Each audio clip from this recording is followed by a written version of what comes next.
모순이라는 게 이제 모순이 만들어지고 모순이 어떻다는까지는 간단한 설명을 했는데, 자, 모순이라는 게 그렇게 간단하게 해결책이 나오는 게 아니에요. 모순이 복잡한 모순들이 많아요. 그 복잡한 모순들은 그 모순이 나온 어떤 문제를 해결하는, 모순을 해결하는 방법론이라는 게 있어요. 그걸 배우지 않으면 모순을 정말 복잡한 시스템 안에서 발생되는 모순을 해결할 수가 없어요. 우리가 이제 지금까지 쉽게 이야기할 수 있는 모순만 이야기한 건데, 실제로 복잡한 문제에 있는 모순들은 바로 분리원리라는 걸 써야 됩니다. 분리원리는 뭐냐면, 분리원리란 트리지의 모순을 혁신적으로 해결하는 방법론입니다. 그러니까 트리지 안에서 모순이 있을 때, 어떤 문제 속에 모순이 있을 때 그 문제를 해결할 수 있다라고, 또 해결해야 한다라고 트리지가 주장하는 것은 바로 트리지의 모순을 해결할 수 있는 바로 분리원리라는 해결책에 대한 방법론이 있기 때문에 굉장히 중요한 거죠. 자, 분리원리는 물리적인 모순 문제를 해결하는 가장 강력한 방법론입니다. 그래서 반드시 이제 분리원리라는 걸 알아야 되겠죠. 자, 분리원리의 종류에는요, 여러 가지가 있습니다. 사람들에 따라서 뭐 열 몇 가지라고 주장하는 사람도 있는데, 실제 사용되고 있는 부분은, 사용되고 있는 분리원리는 시간에 의한 분리, 공간에 의한 분리, 또 전체와 부분의 분리, 조건에 의한 분리 정도입니다. 그런데 실제 특히 기술 영역에서 주로 사용하는 부분은 시간에 의한 분리, 공간에 의한 분리 정도만 써도 괜찮아요. 물론 이제 전체와 부분의 분리도 일부 들어가기는 해도 대개의 경우는 시간 분리와 공간 분리 정도를 쓰면 문제 해결에 도움이 됩니다.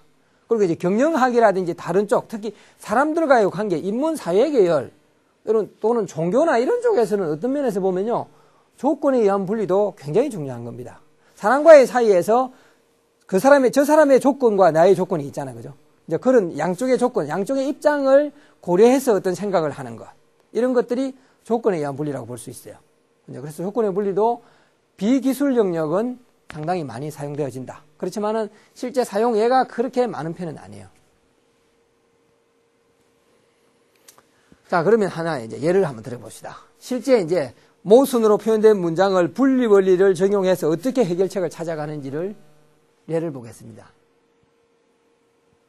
자, 아까 모순의 정의가 두 가지 이상의 상반되는 특성이 있을 때, 한 가지의 어떤 뭔가가, 부품이 두 가지의 물리량을 동시에 가져야 할 때 모순이라고 정의했잖아요. 그럼 그런 예를 하나 봅시다.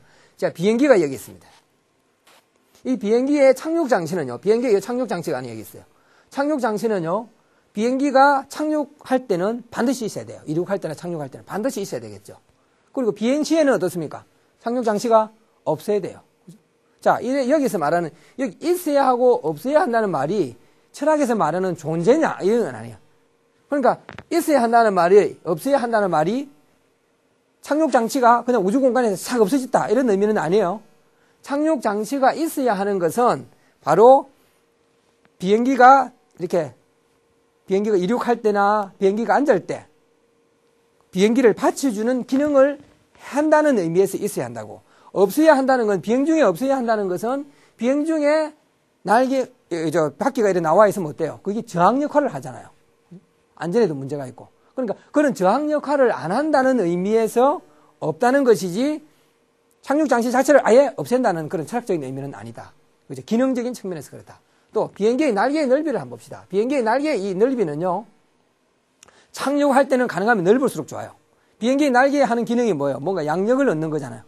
양력을 얻는 기능인데, 양력이라는 것은 속도에 비례한단 말이에요. 비행기가 착륙할 때는 속도가 떨어지기 때문에 그때는 날개의 넓이가 넓어야 비행기가 안전하게 쫙 이렇게 착륙을 할 수 있죠.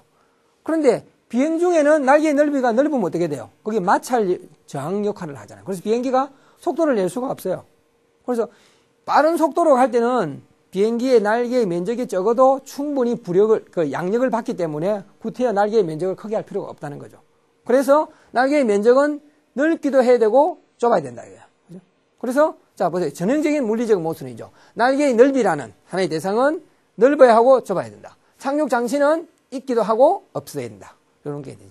이렇게 됐을 때 해결책을 한번 찾아 들어가 보자. 자, 여기에 이제 분리원리를 적용하고자 하는 거예요. 자, 분리원리를 적용합니다. 자, 비행기의 착륙 장치는요, 있어야 하고 없어야 된다는 거 했을 때, 있기도 하고 없기도 한데 어떻게 하느냐 하면, 시간 분리를 쓴다는 말은 있게도 하고 없기도 할 수 있는 형태의 뭔가 제품을 만들어라 이 말이에요. 그러면 있기도 하고 없기도 하려면 무언가가 이렇게 움직일 수 있어야 되죠. 뭔가가 움직여서 예를 들어 가지고 여기 접이식이라는 말은 접이식 자체가 답이 아니고 접이식이 가지고 있는 기능이라는 거예요. 접이식이 어떤 기능을 합니까? 뭔가가 A라는 상태에서 B라는 상태로 이렇게 움직일 수 있잖아요. 그죠? 그랬을 때 예를 들어서 접이식이라면 접어 넣었을 때는 착륙장치가 비행기 동체 안으로 들어갔다는 의미고, 자 이렇게 접은 걸 풀었을 때는 뭐 바깥으로 나왔다는 거잖아요. 그죠? 시간상으로 착륙하는 시간대에는 어떠단 말이에요? 접이식이니까 착륙장치를 바깥으로 끄집어내고 비행 중에는 안으로 집어넣으라는 거예요. 시간에 따라서 그런 거예요. 자, 이것은요, 우리가 이거 모르는 사람이 어디 있냐? 그건 누구나 다 아는 거 아니냐? 그런데 실제로는 그렇게 간단하지가 않아요. 사람들은요, 시간이라는 걸 하나의 점으로 보는 경향이 있어요. 시간을. 우리도 모르게 그 고정관념을 가지고 있다고. 시간이라는 게 흘러간다고 하면 안 본다고요. 그런데 바로 추리지의 모순에 의한 분리, 모순을 해결하는 분리 원리의 시간 분리라는 말은 시간의 전후관계를 따져서 모든 생각을 하라는 거예요. 그러니까 사람들이 가지고 있는 시간에 대한 고정관념을 벗어나서 문제를 바라보게 하는 거예요. 그래서 이 시간 분리를 사용해서 해결한 많은 예들을 트리지어는 가지고 있어요. 그래서 사람들이 이제 그런 예들을 좀 어느 정도 보고 나면 아, 시간 분리를 이렇게 생각해서 내가 가지고 있는 어떤 문제를 이렇게 생각해야 되겠구나 라는 걸 알게 되죠. 그 다음은 이제 비행기의 날개 넓이는 넓기도 하고 좁아야 된다 이거죠. 그때는 공간 분리를 쓴다. 공간 분리란 말은 우리가 잘 아는 공간이라는 3차원 공간을 말하잖아요. 그죠? 그 공간을 말하는 거예요. 공간이란 말은 다르게 표현하면 바로 어떤 물체가 존재하는 것은 바로 3차원 공간 내에 존재하는 거잖아요. 그죠? 그러면 그 물체에 대한 형상에 대한 고정관념을 말해요.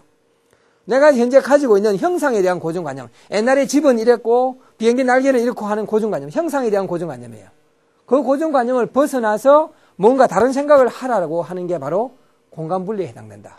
그러니까 공간적으로 뭔가 넓기도 하고 좁아지는 형태로 지금까지 당신이 생각했던 어떤 형태에 대한 생각을 바꿔보라 이런 뜻이에요. 거기에 대한 예들이 쫙 나와 있죠. 그러면 이걸 어떻게 하느냐. 공간분리를 써서 비행기의 날개를 주날개하고 보조날개, 비행기 날개를 두 개로 나누는 거예요. 그러니까 비행기 날개 하면 우리가 한 개라는 날개를 상상하고 있는데 그러지 말고 넓기도 하고 좁아지려면 주날개하고 보조날개, 날개가 두 개가 되면 넓어야 될 때는 쫙 빼면 그죠? 넓죠? 또 집어넣으면 좁아지잖아요. 넓기도 하고 좁아지는 게 된다 이게. 그러니까 단지 모순에 해당하는 형태의 실제 형상을 찾아주는 거예요. 실제로.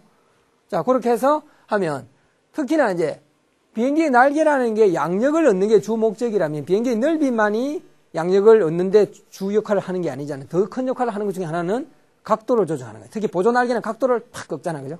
각도를 조정하는 것도 마찬가지다. 그러니까 지금 보조날개하고 각도 조절하고는 별개인 것 같지만은 날개가 하는 기능 측면에서 보면 뭐예요? 같은 뜻이에요. 그죠? 그리고 어떤 문제를 바라볼 때 어떤 문제에 대한 부품 자체를 바라볼 게 아니고 그 부품이 가지고 있는 고유한 기능 측면에서 바라보면 완전히 다르게 보였던 게 실은 다 같은 의미로 통한다는 거죠. 이런 데서 새로운 걸 생각해 낼 수 있죠. 그 다음에 이제 전체와 부분의 분리도 한번 적용해 봅시다. 전체와 부분의 분리 보면 전체적으로는 날개가 한 개예요. 우리가 생각하고 있는. 그러나 부분적으로 세밀하게 들어가 보면 날개는 얼마든지 여러 개로 쪼개질 수 있는 거예요. 이게 누구나도 쉽게 생각할 것 같지만 그렇지가 않아요. 실제는 간단하게 생각하는 게 아니에요. 그래서 우리가 전체의 축소판이 부분이고 부분의 확장이 전체라고 생각하는 고정관념을 벗어나야 돼요. 전체는 전체고 부분은 부분일 수 있어요. 전체와 부분이 같을 수도 있고 단지 크기만 다르고 완전히 다를 수도 있다. 예를 들어 우리가 멀리서 비행기의 날개를 쳐다보면 비행기의 날개는 한 개로 보여. 그러나 가까이 가서 보면 비행기 날개는 굉장히 여러 개의 부품으로 되어 있어요. 그죠? 여러 개의 날개들로 조합이 되어 있어. 특히나 전투기나 이런 거는 날개가 굉장히 여러 가지예요. 여러 개로 되어 있어요. 그래야 비행기의 선회 반경이나 이런 것도 다 조정할 수 있죠.